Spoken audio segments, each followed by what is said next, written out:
Tuhan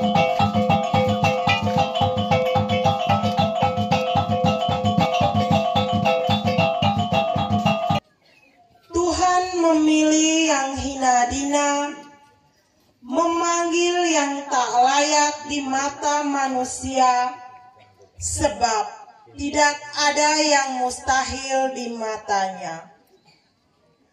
Saudara kita Romo Emmanuel da Santo Meojogo berani menjawab ya terhadap rencana Tuhan baginya di jalan imamat suci. Tuntunan Tuhan sebagai Gembala Agung telah menguatkannya untuk mencintainya Sang Ilahi dengan daya manusiawinya.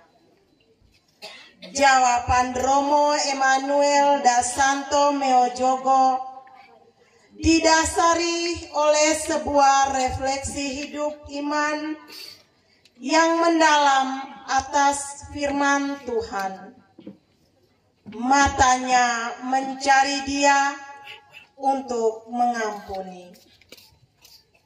Oleh karena itu, pada kesempatan berahmat ini, kita berkumpul di sini untuk mensyukuri penyelenggaraan Tuhan dalam panggilan hidup yubilaris.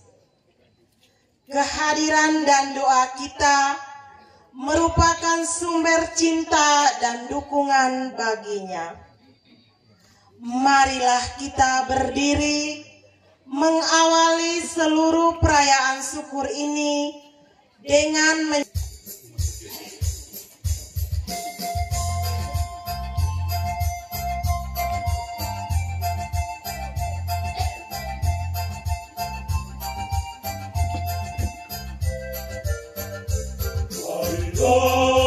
kita memuji Tuhan Allah pencipta Bapa kita.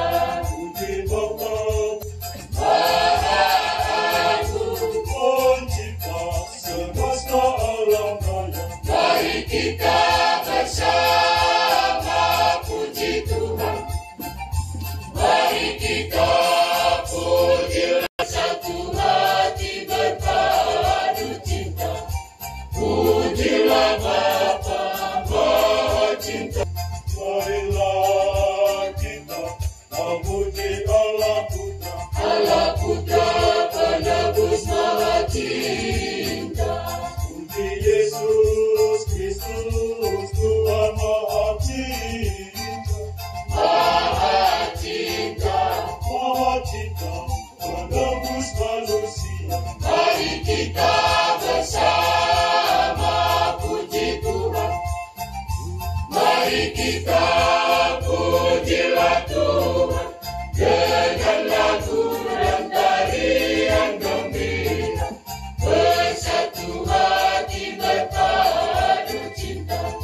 Pujilah Bapa Maha Cinta dengan lagu dan tarian gembira.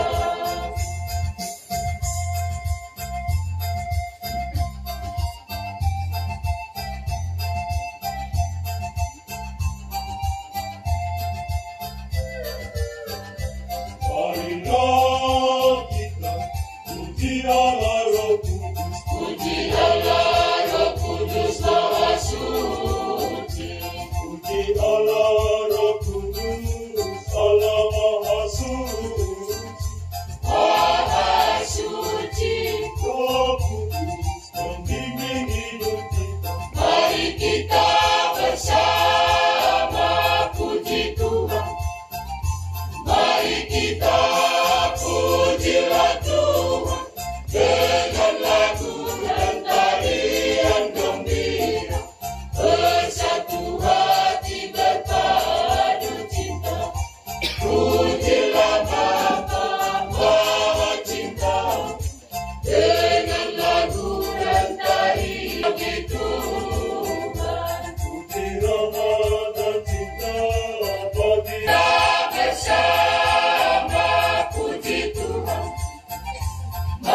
kita pujilah Tuhan dengan lagu dan tarian gembira, bersatu hati berpadu cinta.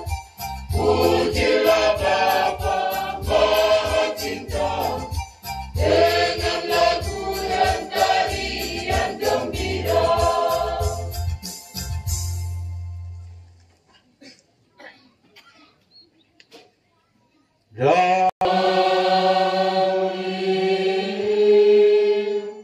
Rahmat Tuhan kita Yesus Kristus, cinta kasih Allah dan persekutuan Roh Kudus besertamu.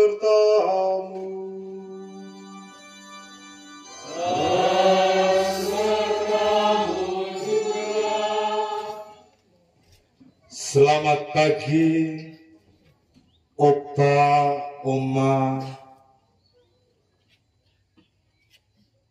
Bapak, Mama, kakak, adik, saudara-saudari yang terkasih, pastor paroki bersama pastor rekan, para suster dan tamu undangan sekalian.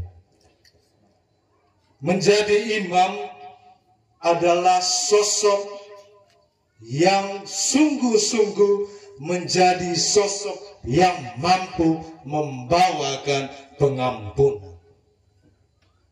Menjadi sosok seorang imam pertama-tama dalam refleksi saya adalah sosok yang membawakan pengampunan, yang membawakan belas kasihan, yang membawakan daya kehidupan bagi semua orang yang dilayani. Matanya mencari dia untuk mengampuni. Adalah hasil refleksi saya menjadi seorang imam.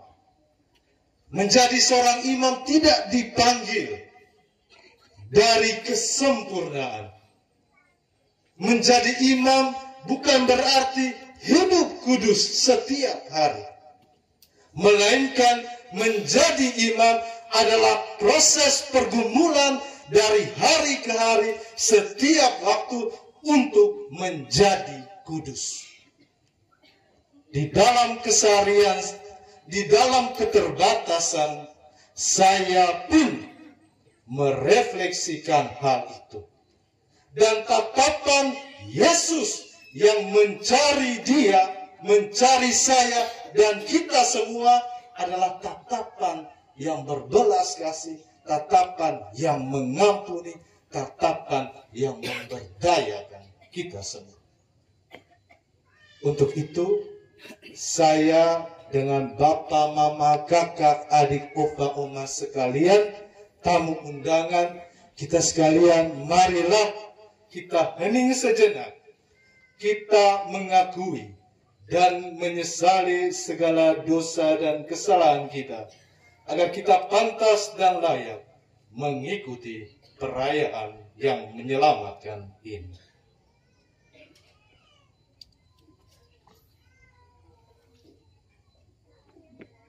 Saya mengaku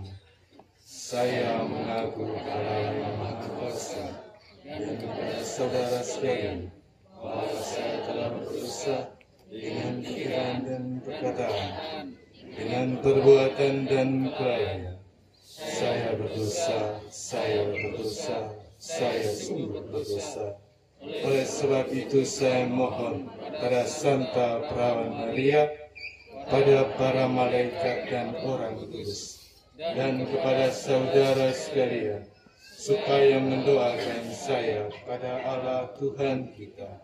Semoga Allah yang Maha Kuasa mengasihani kita, mengampuni dosa-dosa kita, dan menghantar kita ke hidup yang kekal.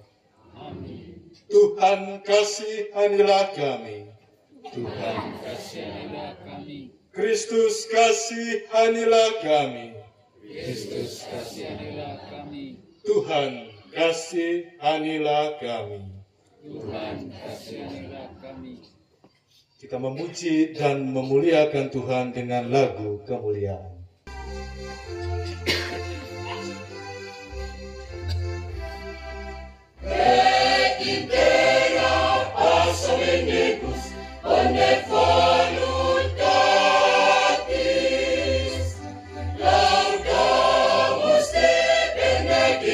adoramus te, adoramus te, glorificamus te. Gracias a ti, proclamando gloria tua.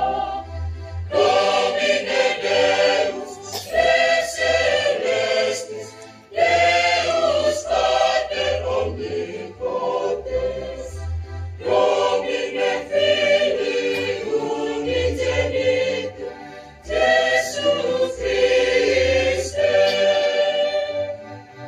Domine Deus, Agnus Dei, Patris,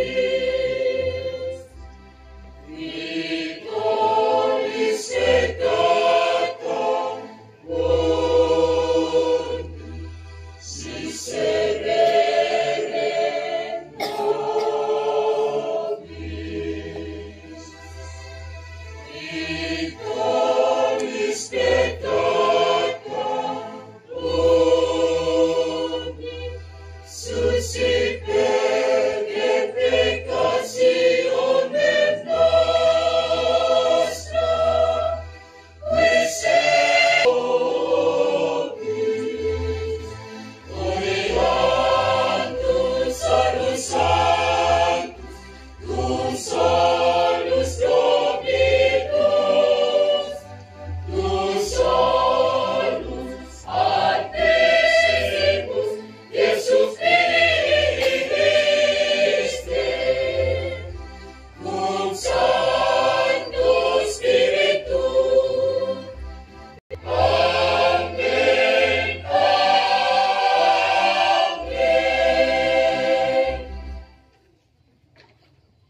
Marilah berdoa.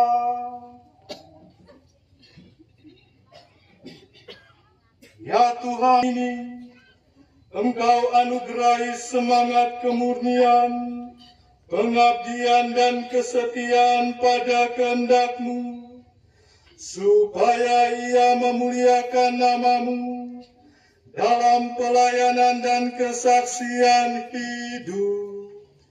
Dengan pengantaran Yesus Kristus Putra-Mu Tuhan kami,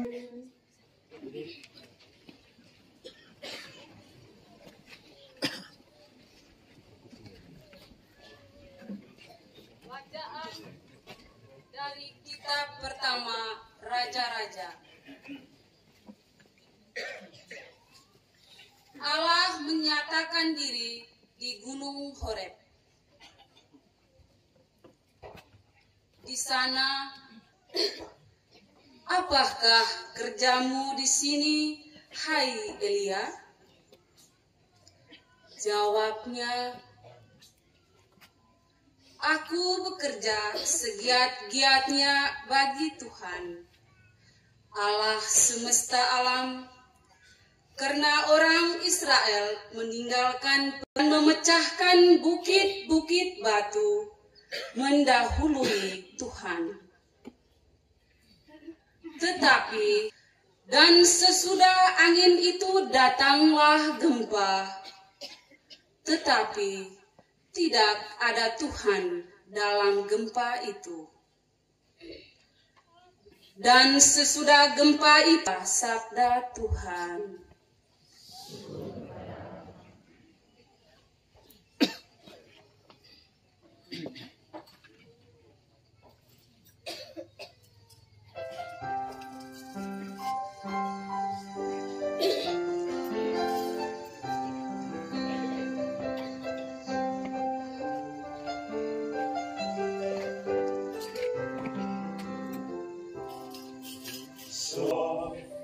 Mekatkan kasih, sejukkan iman, kau legakan sesak hati, segala insan, kau beri kami berjuta bangunan.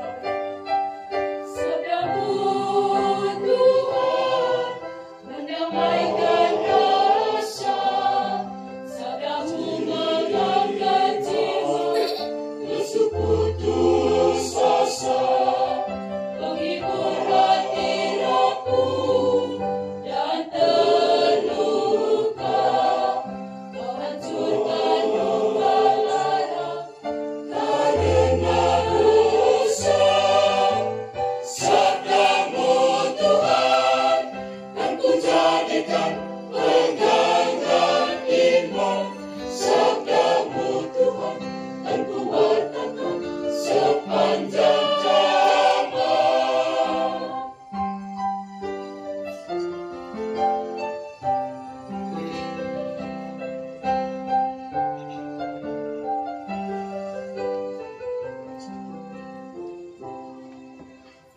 bercahaya, terang benderang, menyisir gelap hati gersang.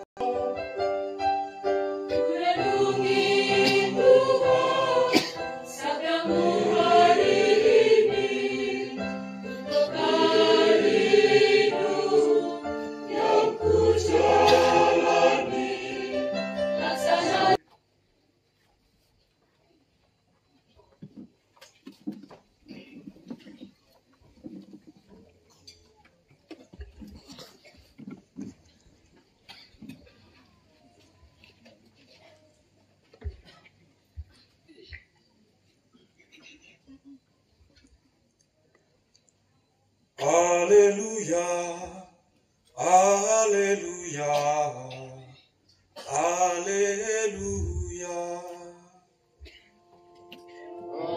Haleluya, haleluya, haleluya. Lalu berpalinglah Tuhan memandang Petrus. Maka teringatlah Petrus bahwa Tuhan telah berkata kepadanya, sebelum ayam berkokok pada hari ini, engkau telah 3 kali menyangkal aku. Haleluya, haleluya, haleluya. Tuhan bersamamu. Dan bersama rohmu. Inilah Injil Tuhan kita Yesus Kristus menurut Santo Lukas.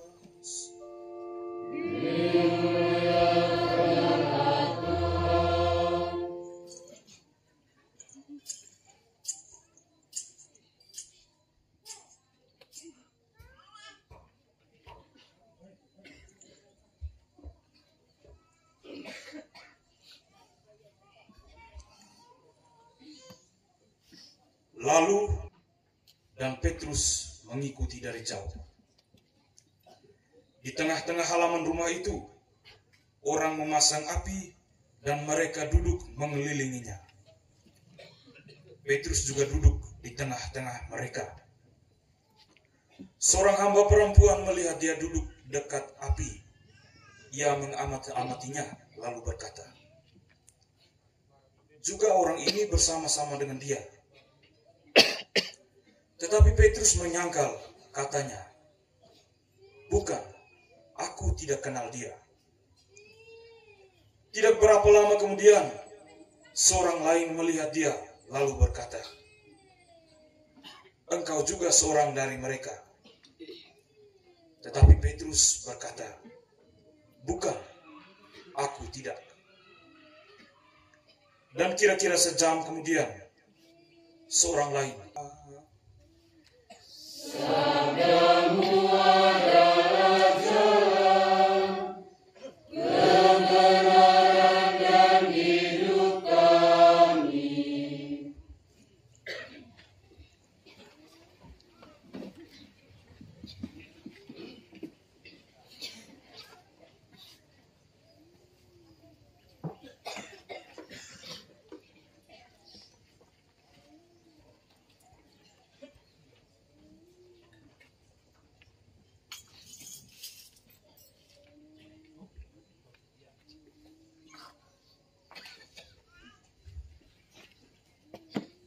Saya membuka masker supaya Opa, Oma, Bapak, Mama bisa lihat saya punya muka.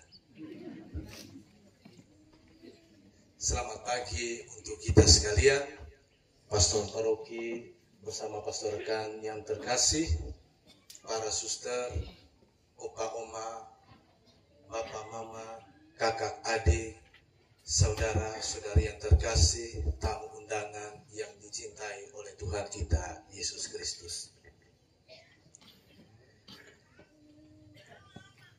Ketika Bapak dan Mama bertanya kepada saya, imam model apa yang menjadi panutan saya? Saya akan menjawab dengan tegas, imam seperti Petrus. Kenapa Petrus dan kenapa tidak Yudas? Padahal kedua-duanya sama-sama menyangkal Tuhan. Petrus menyangkal Tuhan 3 kali. Yudas juga menyangkal Tuhan. Sama-sama menyangkal. Dosa sama. Dosa berat. Menyangkal Tuhan. 3 kali lagi. Kalau sekarang mungkin dia sudah murtad. Sudah murtad Petrus itu. 3 kali. Tapi bedanya Petrus dengan Yudas, yaitu Yudas tidak mengalami tatapan kasih Allah yang berpaling mengampuni dia. Kalau Petrus, Yesus berpaling, matanya mencari Petrus untuk mengampuni. Matanya mencari dia untuk mengampuni. Itulah moto tabisan saya. Matanya mencari dia untuk mengampuni. Dan ketika Petrus mengalami tatapan kasih Allah, ia diberdayakan. Derajatnya yang jatuh, derajatnya yang dipenuhi dengan dosa diangkat. Pengampunan bukan saja persoalan kata-kata, tapi bermasalah terkait dengan hati yang mau mengampuni. Dengan tatapan pun kita mampu mengampuni sesama kita sebagaimana Yesus mengampuni Petrus melalui tatapannya. Bahkan sebelum peristiwa Petrus menyangkal Yesus, Yesus sudah mengampuninya lebih dulu. Pada peristiwa Yesus mengingatkan Petrus bahwa engkau akan menyangkal saya 3 kali. Pada saat peristiwa itu Yesus sudah mengampuni Petrus. Tatapan itu adalah tatapan yang mengampuni, yang memberdayakan, yang membuat seseorang dari derajatnya yang hancur penuh dengan dosa diangkat, dimuliakan, disetarakan, disucikan, dimurnikan kembali pada derajat ilahi bersama dengan Tuhan. Dan pengampunan adalah hal yang membuat gereja Katolik sungguh-sungguh menarik. Apa yang membuat gereja Katolik menarik, Bapak-Bapak? Pengampunan, belas kasih. Gereja Katolik akan menarik, akan menjadi gereja contoh karena belas kasih dan pengampunan. Tanpa pengampunan di dalam gereja yang adalah kita, maka tidak akan menarik. Tidak akan menarik. Orang akan menjauh dari gereja kalau gereja tidak penuh dengan pengampunan.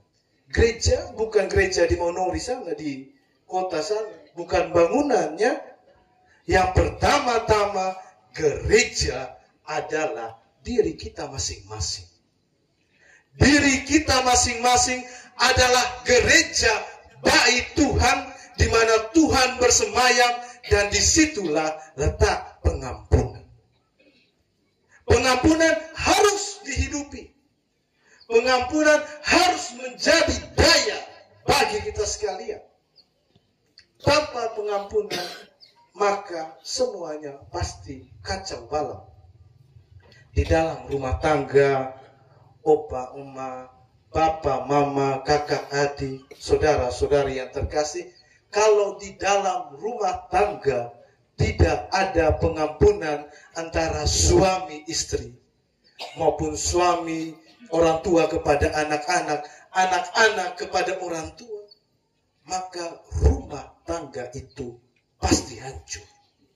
Pasti hancur. Pasti hancur kalau di dalam rumah tangga bapak, mama, kakak, adik tidak ada pengampunan, pasti hancur.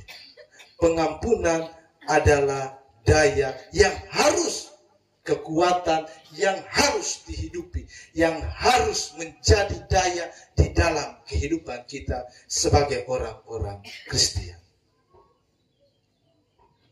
Dan model pengampunan itu telah diberikan, telah ditunjukkan oleh Yesus Kristus Tuhan kita, yang adalah pemberi hidup, yang adalah penyelenggara kehidupan kita sekalian. Bapak, Ibu, Bapak, Mama, kakak, adik, opa, oma, saudara-saudari yang terkasih dalam Tuhan kita Yesus Kristus. Saya Imam Diosesan, Imam Projo untuk Keuskupan Agung Merauke di Papua. Di Papua itu pernah satu kali peristiwa Bapak dan Mama berkelahi. Bapak Mama berkelahi di samping gereja rumah pas ketika saya menjalani tahun orientasi pastoral di salah satu paroki di kampung. Nama parokinya Hati Kudus Yesus, bukan Hati Kudus Yesus Mengonori. Hati Kudus Yesus Paroki Kampung Agam di Mapi. Kalau Bapak Mama lihat di peta ada Kabupaten Mapi, itu sudah. Pernah satu kali peristiwa keluarga bertengkar, tiba-tiba ibu dari itu ambil besi tungku itu, kejar suaminya. Di sana tidak ada yang bilang suami pukul, tidak ada. Istri bisa kejar suami pakai besi tungku. Besi tungku. Itu kalau suami tidak lari, pasti situ picak kepala.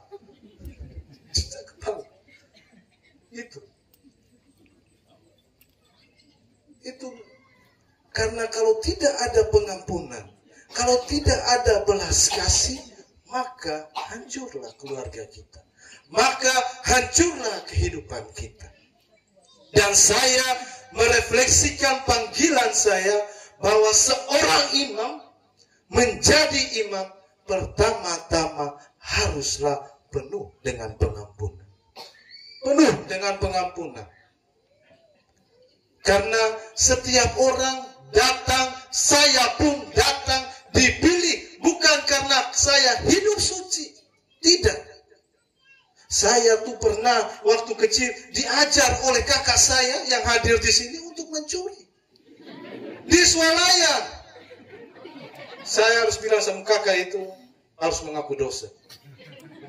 Ada. Kalau Bapak lihat yang kameramen itu sudah ada di samping kanan saya ini. Kami sama-sama pergi mencuri di swalayan. Di Gua Lordes, di Kota Kupang, di depannya ada nama Mitra Swalaya. Kami pergi curi coklat, pokoknya segala macam. Kakak ini primus doa balik, tidak pernah dapat tangkap, tidak pernah, lincah orangnya. Tapi itu proses, bahwa saya datang dipilih melalui proses yang panjang. Melalui proses bukan saja proses yang mengenakan, tidak. Dengan proses seperti ini, salah satunya adalah peristiwa masa kecil saya, seperti yang tadi saya bilang, saya dibentuk. Saya dibentuk menjadi pribadi yang tangguh. Pribadi yang siap sedia, yang setiap saat berusaha semampu saya untuk menghidupi pengampunan di dalam diri saya. Pengampunan itu adalah daya yang membebaskan. Bapak, pengampunan itu daya yang membebaskan. Daya yang memerdekakan seseorang. Daya yang memberikan keteguhan di dalam diri kita masing-masing. Ketika kita telah mengampuni ataukah mendapat pengampunan, tentu diri kita merasa bebas, merasa lega, merasa diangkat kembali, diterima kembali. Dan kita pun sama. Pengampunan pertama-tama bukan saya kepada orang lain. Bukan. Pengampunan yang memerdekakan yang pertama-tama harus terjadi mengampuni diri sendiri. Mengampuni diri sendiri. Kalau diri tidak mampu mengampuni kesalahan-kesalahan di dalam diri, kesalahan-kesalahan masa lalu, maka diri kita tidak akan bertumbuh. Dan pengampunan yang kita berikan kepada orang lain mungkin hanya sebatas kata-kata. Tidak seperti pengampunan yang diberikan oleh Yesus kepada Petrus, kepada kita sekalian, dengan matanya, dengan tatapannya yang sungguh-sungguh mengampuni, yang memberdayakan Petrus. Ketika Petrus mendapat pengampunan, dia tidak berakhir seperti Yudas yang kemudian mati gantung diri. Ketika Petrus mendapat pengampunan melalui tatapan Yesus, dia diberdayakan dan dia menjadi saksi Kristus, menjadi pekerja-pekerja Tuhan. Petrus dengan segiat-giatnya bekerja bagi kemuliaan Tuhan Allah semesta alam, sebagaimana dalam bacaan pertama. Ketika kita mendapat pengampunan, diberdayakan lagi, diterima di dalam komunitas Allah, kita harus berubah 100% dari hidup cara yang lama ke cara hidup yang baru, yaitu bekerja segiat-giatnya bagi kemuliaan Tuhan semesta alam di dalam kehidupan kita masing-masing. Masing-masing. Paus Fransiskus pernah bilang, menjadi kudus itu bukan karena kita setiap kali berdoa. Bukan. Menjadi kudus bukan berarti kita itu perayaan Ekaristi tiap hari. Tidak. Menjadi kudus dapat dilakukan, dapat ditempuh melalui pekerjaan-pekerjaan kita masing-masing. Bapak-bapak dapat hidup menjadi kudus dengan cara menafkahi keluarga. Ibu-ibu dapat menjadi kudus dengan sukarela, dengan penuh pengorbanan melayani keluarga, suami dan anak-anak.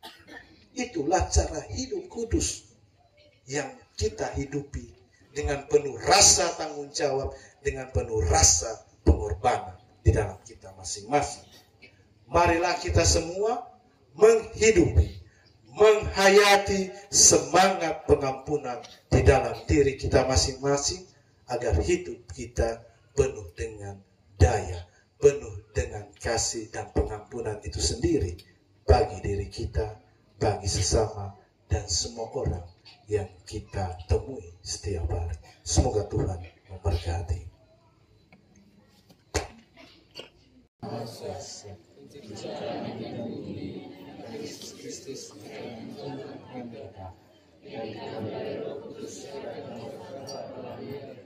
Yang kita sengsara dalam pemerintahan Pontius Pilatus, disalibkan, wafat dan dimakamkan, yang turun ke tempat penantian pada hari ketiga, bangkit dan antara orang mati, yang naik ke surga, duduk sebelah kanan Allah Bapa yang Maha Kuasa. Dari situ dia akan datang mengadili orang hidup dan mati. Aku percayakan Roh Kudus, Gereja Katolik yang kudus, persekutuan para kudus, pengampunan dosa, kebangkitan dan kehidupan yang kekal. Saudara-saudari yang terkasih, kita adalah umat kesayangan Allah. Meski kita lemah dan rapuh, tapi Allah telah memanggil dan memilih kita menjadi murid-murid Kristus dan anak-anak Allah. Maka marilah kita menyampaikan doa-doa permohonan kita kepada Allah di surga. Bagi para pemimpin gereja dan negara, teguh dalam iman, setia dalam mengabdi di kau dan sesama, serta bertanggung jawab demi perkembangan gereja dan masyarakat kami. Marilah kita mohon.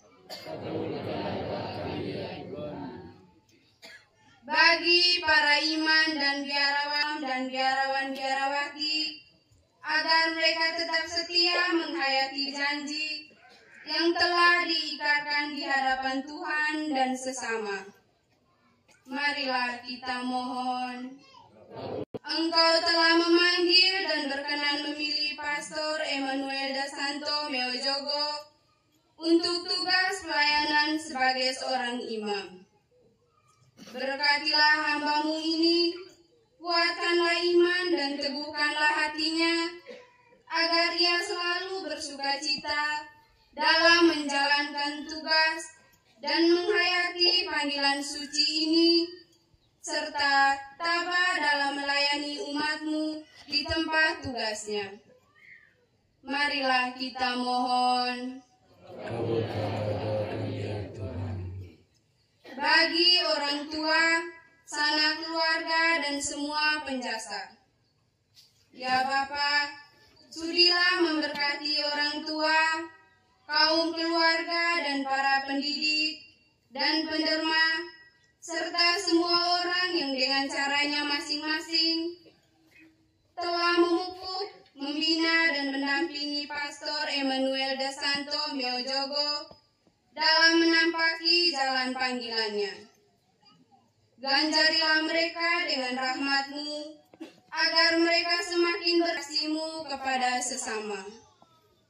Marilah kita mohon.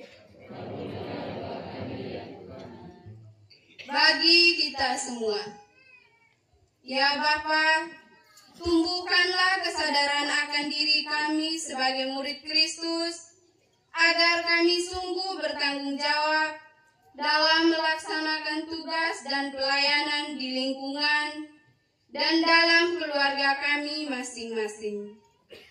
Marilah kita mohon. Pada kesempatan ini juga kita berdoa untuk seluruh intensi yang kita doakan pada awal perayaan Ekaristi ini, untuk ucapan syukur dan juga mohon marilah kita mohon.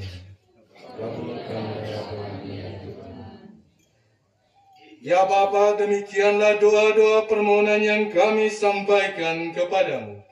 Sudilah Engkau mendengarkan dan mengabulkannya.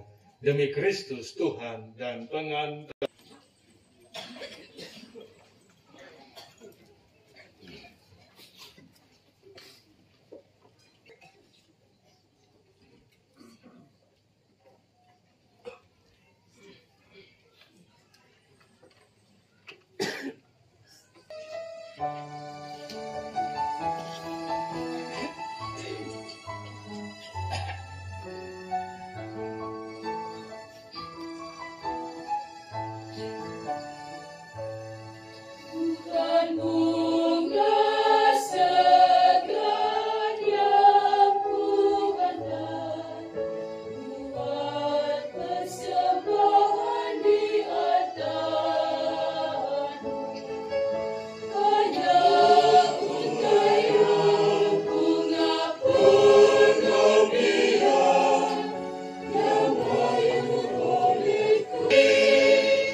persembahan bersama roti dan anggur ke altar Tuhan sebagai tanda syukur atas rahmat imamat yang Emmanuel da Santo Meojobo, untuk dipersatukan dan diiringi dengan nyanyian persembahan.